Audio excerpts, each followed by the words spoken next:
하나님께서는 인간의 죄는 하나님의 진노를 살 것이라고 말씀하셨습니다. 여러분, 우리 인간은 하나님의 창조물입니다. 그런데도 인간은 우리를 창조하신 하나님이라는 그 주체를 잊어버리고 마치 자기가 스스로 나서 마치 자신이 스스로 주인된 것처럼 그렇게 살아요. 성령께서 강림하셔서 해결하신 눈에 띄는 두드러진 것 중에 하나가 언어의 통일이죠. 그런데 사실 언어가 분열된 것은 창세기 11장의 바벨탑 사건이 원인입니다. 바벨탑은 인간이 스스로 주인 되려고 하는 인간의 교만과 인간의 죄의 발상에서 시작되었습니다. 산과 강을 넉넉하게 끼고 있는 메소포타미아 문명의 발상지 시날이라고 하는 평야에 모여 살던 인간들은 이제 살 만큼 넉넉해지니까, 여유로워지니까 다시 엉뚱한 죄악의 마음이 들었습니다. 흩어져 살게 된 자신들을 돌아보면서 우리가 다시는 흩어짐을 면하자, 그렇게 결의를 합니다. 자신들의 기술과 지식, 경험으로 낙원을 세울 수 있을 것이라고 스스로 주인 돼서 생각했습니다. 그래서 그 유명한 바벨탑을 세우기 시작하죠. 자신들의 능력으로 하나님과 같은 자리에까지 올라갈 수 있을 것이라고 하는 그 믿음을 가지고 바벨탑을 쌓으려고 합니다. 스스로 주인 돼서 하나님 되려고 했던 거예요. 에덴 동산에서 아담과 하와가 뱀의 유혹에 빠져서 선악과를 먹을 때, 여러분 그때 들었던 유혹이 뭡니까? 이 과일을 먹고 나면 당신들의 눈이 하나님처럼 밝아질 것이다, 너희가 하나님 될 것이다. 그 유혹이었거든요. 이게 우리의 죄예요. 자신들의 능력으로 하나님과 같은 자리에 도달할 수 있다고 생각했던 이 바벨탑을 만든 사람들, 또 에덴 동산의 아담과 하와, 이게 오늘 우리의 죄란 말입니다. 여러분, 바벨탑을 세우는 인간이 제일 중요한 것을 놓치고 있습니다. 자신들이 세상 도처에 흩어져 살게 된 것은 하나님이 냉정해 하셔서 흩어놓은 것이 아니라 바로 인간의 죄 때문이었다는 것을 잊어버렸습니다. 인간이 다시 흩어지는 것을 면하는 것은 하늘에 돌탑을 쌓는 것으로 되는 것이 아니라 하나님의 백성으로 살 때 가능해진다는 것을 그들은 잊었습니다. 오늘날 넉넉하게 발달한 문명이 다시 한번 이 시대에 새로운 바벨탑을 쌓기 시작합니다. 생명과학이라는 이름으로, 기술과학이라는 이름으로, 인권이라는 이름으로 하나님의 영역, 피조물이 감히 창조하신 하나님의 영역을 넘보는 시대가 됐습니다. 자신들은 선한 의도를 가졌다고 말하지만 결국에는 우리가 주인 돼서 바벨탑을 쌓고 있습니다. 그럴수록 인간의 평화와 안전을 보장하는 세상이 더 멀어집니다. 그러면 하나님의 진노와 심판이 또다시 기다리고 있겠죠. 인간의 죄는 세상의 문명의 발달과 관계없이 더 불안한 세상으로 만들어 갈 겁니다. 그래서 하나님은 인간의 오만이 우리 공동체 속에 갈등을 가져온다고 말씀합니다. 바벨탑을 통해서 더 높아지려는 인간의 오만을 봅니다. 그러나 결국에는 하나님께서 그들의 언어를 혼잡하게 하시고 서로 갈등이 생기게 하시고 서로 흩어짐을 면하자고 한 일이 도리어 흩어짐을 재촉하는 결과를 부르고 말았습니다. 하늘만큼 높아지려는 인간들의 그 오만함, 교만함이 갈등을 낳고 사람들이 흩어지고 공동체가 파괴되고 가족들이 해태되는 이런 불행을 만들어냈습니다. 하나님보다 높아지려는 인간의 오만은 자신의 자리를 알지 못하는 무지에 빠지게 만듭니다. 벽돌 한두 장을 쌓아서 하나님의 영역에 닿을 수 있다고 생각한 그 자체가 우리 인간이 가지고 있는 무지이고 교만입니다. 가정이나 교회 또는 사회에서 갈등이 표출될 때를 보세요. 잘났다는 사람 많아지고 서로 자기가 올바른 주체라고 믿는 사람들이 많아질 때 가정도 어렵고 그 교회 공동체도 어려워지고 때로는 그 사회가 점점 더 어려워집니다.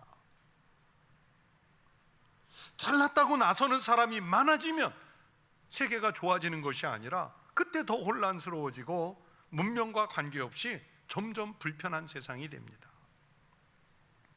이런 혼란해진 세상 속에서 예수님은 이 모든 불안과 갈등, 그리고 막힌 것, 답답한 것, 이것을 해소하시기 위해서 예수님 되실 오실 보혜사 성령님을 기다리라고 말씀하신 겁니다. 그래서 예수께서 약속하시는 성령은 바로 우리가 잃어버린 경건성, 우리가 잃어버린 영성을 회복하는 길입니다. 인간의 죄악으로 인해서 생기는 하나님의 진노, 인간의 교만에서 생기는 갈등의 문제가 세상을 덮으면 여러분 당연히 흑암에 빠지지요. 인간이 스스로 해결할 수 없는 죄악에 빠져 살면 하나님께서는 하늘의 문을 닫아 거십니다. 우리가 하나님이 닫으신 그 문을 열 수가 없습니다. 하나님께서 흩어버린 사람들을 어떻게 다시 모아서 선한 공동체로 만들어낼 수 있겠습니까? 바로 그 혼잡한 세상, 갈등의 세상을 구원하시기 위해서 하나님은 예수님을 보내셨고 구원의 통로를 열어놓으셨습니다. 그리고 예수님은 하나님께 중보자로서 요청하셔서 보혜사 성령을 우리에게 주시도록 말씀하셨습니다. 그리고 성령님은 그 말씀대로, 약속대로 오순절에 강림하셔서 다시 우리가 갈등과 흩어짐, 그 상태를 치유하고 회복할 수 있는 길을 성령을 통해서 열어주시는 겁니다. 여러분, 제가 말씀드린 두 부류의 사람들을 비교해서 생각해 보세요. 창세기 11장에 나오는 그 뛰어난 사람들 한 부류하고 초라하게 다락방에 숨어들어서 기도나 하고 앉아있는 예수님의 제자들 120명을 비교해서 생각해 보세요. 창세기 11장의 사람들은 못할 것이 없는 사람들처럼 보였습니다. 힘과 지혜, 능력을 갖췄다고 생각했습니다. 반면에 마가의 다락방에 숨어서 기도하던 이 초대교회 성도들은요, 바벨탑을 쌓을 능력이나 힘은 고사하고 길거리에 나가서 자기네들이 할 수 있는 말조차도 마음껏 할 수 있는 그런 용기조차도 갖지 못하던 나약한 사람들이었습니다. 그렇게 제자들은 초라한 사람들이었어요. 자신감도 없던 사람들이었어요. 그런데 그 약한 사람들, 숨어있던 사람들, 120명밖에 안 되는 소수의 사람들에게 성령의 임재가 강력하게 역사했을 때 새로운 역사를 불러일으켰습니다. 복음을 가지고 밖으로 나가게 했고 예수 그리스도의 복음으로 세상을 하나 되게 하는 능력을 나타냈습니다. 바벨탑 같은 인간의 계획과 기술은 인간으로 하여금 죄를 짓게 만들고 갈등을 불러오고 흩어지게 만들었어요. 그러나 하나님은 성령을 통해서 이 흩어진 것들을 오히려 하나로 모으고 통하지 않았던 것들을 통하게 하시고 갈라졌던 것들을 묶어서 통일시키시는 그런 회복의 은혜를 성령에 체험한 사람들에게 허락해 주셨습니다. 그렇게 마가의 다락방에 있었던 방언의 역사는 단순히 언어 하나만 통하게 한 것이 아닙니다. 하나님과의 언어적인 소통, 이웃과의 막혔던 담을 허물고 소통하는, 회복하는 놀라운 은혜입니다. 그래서 성령의 은혜를 받은 사람들은 자기가 살아가는 자리에 나가서 나누고 찢고 편을 가르는 사람들이 아니라 회복시키고 통일을 경험하게 하고 하나 되게 하는 일을 하는 사람들입니다. 예수님의 십자가가 하는 일이 있지요. 그 십자가가 하는 일이 뭐냐면 중간에 막힌 담을 헐고 서로 화평하게 하는 일이신데, 그 일을 누가 하느냐? 성령에 감동된 은혜의 사람들이 하는 거예요. 여러분, 교회 안에도 보면 목회자가 됐든 평신도 지도자가 됐든 그 교회를 갈등에 빠뜨리는 사람들이 있어요. 그들은 성령이 없는 사람들입니다. 성령의 사람들은 오히려 갈라진 것이 있으면, 넘어진 것이 있으면, 막힌 것이 있으면 일으켜 세워주고 소통하게 해주고 하나 되게 하는 그 역사를 일으키는 사람들이 성령에 감동된 사람들입니다. 잘나지 못한 인물들일지라도 성령의 은혜에 감동된 사람들은 하나님이 말씀하시는 큰 일을 하게 되는 역사를 일으키시는 겁니다. 그래서 예수님은 성령님을 기다리라고 말씀하시는 거예요. 요한복음 14장 18절에서 말씀하신 것처럼 우리를 고아와 같이 버려두지 않고 다시 오시겠다고 말씀하십니다. 다시 올 테니 기다리라는 말씀입니다. 또 본문 바로 뒤 예수님께서 승천하실 때 그것을 바라보고 있는 제자들에게 흰옷을 입은 두 천사가 나타나 이렇게 말씀하지요. 이르되 갈릴리 사람들아 어찌하여 서서 하늘을 쳐다보느냐. 너희 가운데서 하늘로 올려지신 이 예수는 하늘로 가심을 본 그대로 오시리라. 이 말씀도 똑같이 주님이 다시 오실 테니 기다리라는 말씀입니다. 바로 이런 말씀들을 믿고 120명의 제자들은 마가의 다락방에 모여서 기도에 힘쓰면서 기다렸어요. 여러분, 신앙생활에서 제일 좋은 행위는 무엇일까요? 성령 강림절을 지내시면서 생각해 보시기 바랍니다. 물질을 드리는 것일까요? 물론 꼭 드려야겠지요. 하지만 하나님은 세상 만물이 다 하나님의 것이라고 하시는데 우리가 얼만큼을 드려야 하나님이 만족하실까요? 물질은 아닌 것 같습니다. 그러면 기도일까요? 기도는 열심히 하는데 행동이 없는 사람들을 우리가 얼마나 많이 봅니까? 오히려 어느 때는요, 교회 공동체 안에서 기도하고 직통계시로 응답받았다는 사람들이 있으면 그 교회가 어려워져요. 자기가 하나님으로부터 직접 계시를 받았다고 믿기 때문에 오히려 기도 많이 한다는 사람들이 양보 안 하는 경우를 더 많이 봐요. 그럼 전도일까요? 그럼 봉사일까요? 성령 강림절을 지내면서 생각하면 하나님 앞에서의 기다림입니다. 신앙의 최고봉은 하나님께서 우리를 인도하시는 섭리를 믿고 기대하면서 기다리는 것입니다. 인생은 기다림에서 시작해서 기다림으로 끝을 맺는다라는 말이 있습니다. 산모가 새 생명을 잉태해서 10달을 기다림으로 채워야 출산의 기쁨을 맛볼 수 있습니다. 만일에 그 기한을 다 채우지 못하고 조산을 하면 미숙아가 되지요. 그러면 다시 인큐베이터 안에 넣어서 그 남은 시간을 기다림으로 채워줘야 합니다. 길을 가다 보면 가끔 공사장 인근에 이런 간판을 봅니다. 요즘은 큰 공사를 하면 반드시 언제부터 언제까지 무슨 공사를 하고 무슨 방식으로 하고 안내문이 붙어 있죠. 그런데 공사장 한쪽에 저희는 공사 기간을 단축하기 위해서 최선을 다하겠습니다. 어떤 의도로 썼는지는 이해는 되는데 저는 그 문구를 볼 때마다 놀랄 때가 있어요. 공사기간 단축 안 돼도 괜찮으니까 안전하게만 해줬으면 좋겠다. 공사기간을요, 절차를 건너뛰어서 충분하게 기다리지 않으면 부실공사가 되어 나중에 붕괴되면 그 후속 비용이 더 들어갑니다. 지난 주간에 광주에서 철거 중이던 5층 건물이 절차를 어기고 빨리 철거하려고 하다가 그만 무너져서 버스 정류장에 정차해 있던 버스를 덮쳐 말았어요. 무수한 인명피해를 냈습니다. 시간을 두고 절차에 따라서 기다려가면서 했어야 할 일을 급히 하다가 우리 국민을 또 한 번 충격에 빠뜨리는 사고를 내고 말았습니다. 여러분, 탐스러운 열매를 보세요. 가을에 거두는 이 풍성한 열매들도 충분히 햇볕을 받고 바람을 받고 시간을 일정하게 지켜줘야 거둘 수 있는 것들입니다. 여러분, 밥을 해도 기다리지 못하면 맛있는 밥을 먹지 못합니다. 배가 고프다고 밥을 하면서 솥뚜껑을 2, 3분마다 열었다 닫았다 열었다 닫았다 해보세요. 그 밥이 설익어서 무슨 맛이 있겠습니까? 기다림이 없으면 생명도 없고 열매도 없고 축복이나 성취하는 기쁨을 누릴 수가 없습니다. 밝은 새벽도 긴 밤중을 기다려야 찾아오고 새 기운이 솟는 봄도 긴 겨울을 이겨내며 기다려야 찾아옵니다. 신앙은 기다림의 연속입니다. 성령님의 강림은 그분의 임재를 기다리고 인도하심을 기다리고 하나님의 지시하심을 기다리는 사람들에게 주시는 은혜인 줄로 믿습니다. 오늘날 우리 교회가 생명력을 회복하는 것은 하나님의 은혜를 간절히 사모하면서 기다리는 일입니다. 성도 개개인에게 성령님께서 임재해 주시도록 기다리는 일이 중요합니다. 여러분, 현대인들은 속도에 아주 민감합니다. 요즘 광고를 보세요.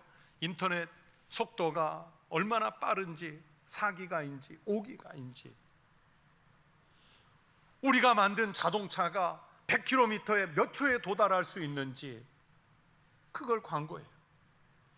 복사기가 얼마나 빠른 시간 안에 얼마나 많은 양을 출력해낼 수 있는지, 또 배달하는 서비스는 우리가 얼마나 빠른 시간 안에 당신이 요구한 것을 가져다 줄 수 있는지, 얼마나 빠르게 처리하는 능력이 있는지 그것을 알리는 데 주력합니다. 현대인들은 빠른 속도에 민감합니다. 늦으면 큰일이 나는 줄로 압니다. 그래서 이제는 고속의 시대가 아니라 우리는 초고속의 시대, 기다림이 없는 시대에 살고 있습니다. 빌 게이츠는 1990년대에 벌써 생각의 속도라는 책에서 21세기는 속도의 전쟁이 일어날 것이라고 예측을 했습니다.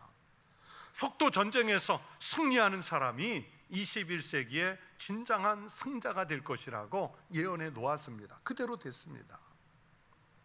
그러나 여러분, 그리스도인은 세상의 속도에 맞추어 사는 사람이 아니라 기다림 속에서 하나님의 은혜를 사모하면서 사는 사람들인 줄로 믿습니다. 여러분, 우리가 믿음 생활을 하면서도 왜 기쁘지 않습니까? 그리스도인이라고 하면서도 왜 불평이 끊이지 않습니까? 신앙을 가졌다고 하면서도 왜 우리가 사는 삶 속에서 여전히 영적 목마름에 빠져 있습니까? 저는 이렇게 진단했습니다. 인간의 속도로 하나님을 움직이려고 하기 때문이라 그렇게 봤습니다. 하나님의 뜻을 우리 인간의 생각 속에, 우리 인간의 속도에 맞추려고 하기 때문입니다. 우리는 당장에 결과가 보여야 하는데, 바벨탑처럼 확실하게 보이는 게 있어야 되는데, 하나님은 믿음의 사람들에게 10년을 기다리라 말씀하시고 20년 기다리라고 말씀하십니다. 아주 속 답답한 말씀만 하세요. 창세기 15장 13절 말씀을 보면 아브라함에게는 그 후손이 이방에서 계기되어 400년 동안 괴롭힘을 당한 후에 민족을 이루어서 출애굽을 할 것이라고 말씀해 주셨습니다. 아브라함 보고 너 민족 이루는데 400년 걸릴 것이다, 그렇게 말씀하신 거예요. 출애굽한 이스라엘 백성들은 가나안 땅으로 하루속히 2주 만에 3주 만에 들어가기를 원했는데, 하나님은 그들에게 40년 동안 광야길을 가라고 말씀하세요. 이것처럼 여러분은 하나님의 약속을 40년 기다릴 수 있으세요? 400년 기다리실 수 있으세요? 아니, 4년은 고사하고 40일, 4일을 기다리는 것조차도 답답해하는 게 오늘 우리들이지 않습니까? 그런데 하나님은 오늘 성경에서 성령의 은혜를 기다리라고 말씀하세요. 타락한 인간의 성품 중에 두드러진 것은 조급함입니다. 서두름입니다. 조급함은 언제나 불신앙을 불러오고 공동체 안에 갈등을 가져옵니다. 조급함은 결국 하나님을 기다리지 못하고 내가 주인 돼서 나를 내세우게 됩니다. 하나님보다 내가 앞서가는 이유가 됩니다. 하나님의 인도하심보다 내 판단을 먼저 앞세우게 됩니다. 더딜지라도 은혜는 기다리는 사람들에게 임합니다. 성령님께서 임재하시기를 간절히 사모하며 기다린 사람들에게 오늘 이 마가의 다락방에서 은혜는 임했고 방언이 터졌고 용기가 생겼고 믿음의 일을 할 수 있는 힘이 생겨났으며 하나님께서 주실 미래에 대한 희망과 소망을 품을 수 있게 되었습니다. 그 은혜들을 공유한 초대교회 성도들은 하나 되는 기쁨을 누릴 수 있었습니다. 신앙의 삶을 살다 보면 답답하거나 안타깝거나 아쉬울 때가 있습니다. 그것이 밖으로 다 표출될 때 공동체가 어려움에 처하게 됩니다. 그러나 우리의 삶과 신앙을 성령님께서 임재하셔서 이끄실 때까지 기다리는 인내의 은혜가 있어야 합니다. 그러면 다소 느린 것 같고 내 마음에 꼭 안 드는 것 같지만 결국에는 하나님께서 하나 되게 하시고 하나님께서 화평을 주시고 하나님께서 일어서게 하시는 은혜를 우리에게 주시는 줄로 믿습니다.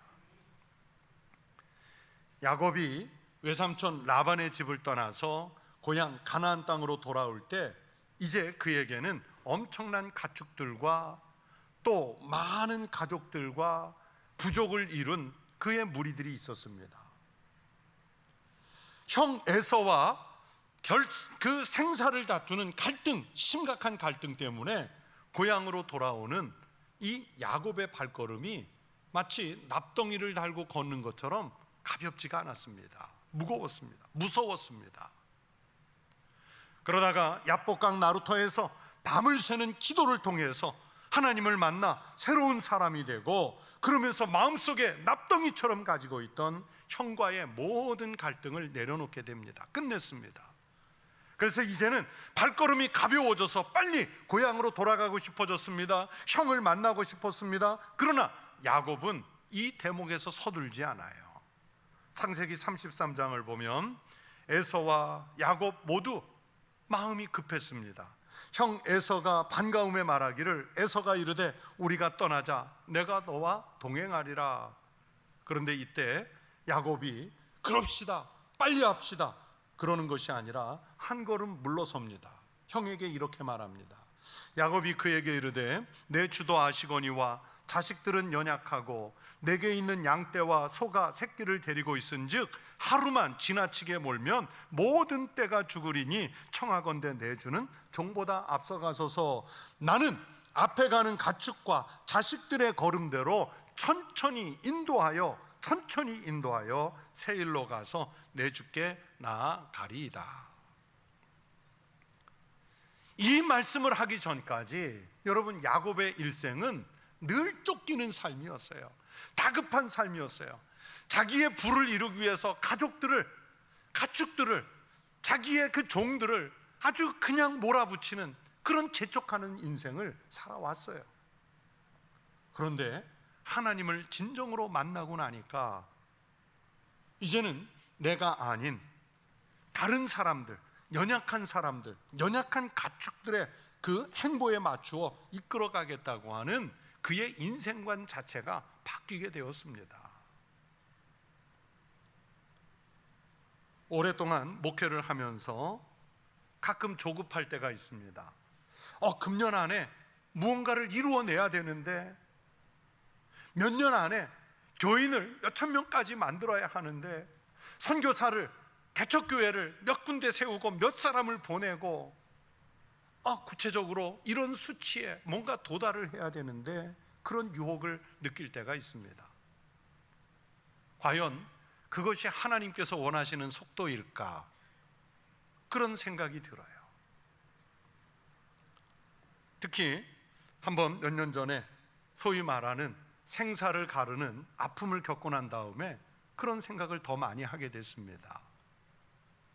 제가 10년, 20년 안에 무엇을 이루었다고 해도요, 만약에 제 후임자가 와가지고 다 바꾸면 다 바뀌는 거잖아요. 우리가 은퇴한 이후에 다음 세대 사람들이 다 바꾸면 바뀌는 거잖아요. 그런데 우리는 과연 무엇을 이루려고 하는 것일까요? 우리는 과연 무엇을 세우고 싶어 하는 것일까요? 그러면서 느끼는 생각은, 오늘 이 시간 하나님 앞에서 어떤 모습으로 살며 어떤 하나님의 은혜를 우리가 기다리면서 살고 있는가, 그게 훨씬 더 중요한 문제라는 것을 고백하게 됩니다. 야곱이요, 하나님께서 인도해 주시는 그 길로 갔을 때, 기다리며 갔을 때, 천천히 갔을 때 내 자녀를 살리고 자기 재산을 보호하고 자기 공동체를 모두 살리는 이런 은혜로 나타나지 않습니까? 예수님의 제자들을 보세요. 성령이 강림하시기 전에는 예수님의 제자들은 예수님의 직접 제자들이었음에도 불구하고 여전히 하나같이 급하고 과격한 사람들이었지만, 이제 성령의 은혜를 기다리는 사람들이 됐습니다. 하나님의 뜻대로 사는 사람들이 됐다는 뜻입니다. 그랬을 때 그들에게 임한 이 성령의 은혜는 역사를 바꾸고 인류를 구원하는 힘으로 나타났습니다. 그리고 오늘 우리가 공동체에 속한 이 교회를 만들어내는 역사를 이루어냈습니다. 그렇게 일하시는 성령님의 은혜와 힘이 여러분에게도 함께 하시고, 여러분 일터에도 함께 하시고, 여러분 가정에도 함께 하시고 우리 성도들이 살아가는 모든 삶의 자리에 그렇게 함께 하시기를 축원합니다.